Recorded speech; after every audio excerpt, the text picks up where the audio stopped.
kailangan screenshot or anything na magpapatunay talaga. Yes, pwedeng meron.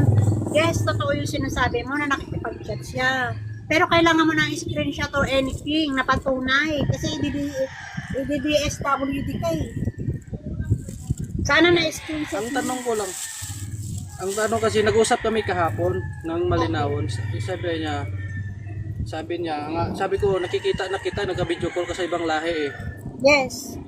Sabi niya, ano lang daw sa kanya daw ng ano lang parang libang-libang lang daw sa kanya daw kasi mga bastos daw ibang lahi sabi niya. Malambirin yung misis mo eh. Ilang taon yan? Maano rin yung misis mo eh. Bibel oh, may kaharutan. Ito yung misis mo. Oh, may kaharutan talaga yun, ma'am. Pero wala naman siya nagpagkita ma'am sa doon sa probinsya. Ikaw ba nahulihan niya rin? Dati? Bihanes? Dati nahulihan ako ma'am, dati Kaya nahuli ako.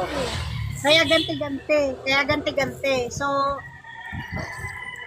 ganti-ganti. Kaya nga may bibig sa'yo. Pero may pagkita din sa doon sa probinsya ma'am. Mayroon siyang lalaki. Wala, kachat lang. Kachat. Okay. Ikaw nga, Kasi tinutuo mo eh. Kaya sabi Pero- ko kanina eh, kung nagloloko ka, sabi mo hindi. dati yung una kami nagsama. Oo, kaya nga gumagante. Pero wala na siya, albang okay naman siya. Wala naman siya problema pa dahil sa akin. Wala, parang ginagawa niya lang din yung ginagawa mo. Pero yung magpadala ko sa bata ma'am, nagastos siya naman sa maayos sa bata. Yes po.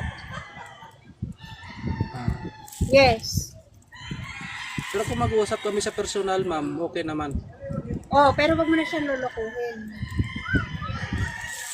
Ay hindi. Kasi uwi ako sa March ma'am, birthday ng anak ko. Sabi mag-usap daw kami. Lang. Last number, sir. Sa ano ko na lang ma'am, mag-31 ako ma'am eh. May 31 dyan ma'am. Birthday ko karong 31 eh. 31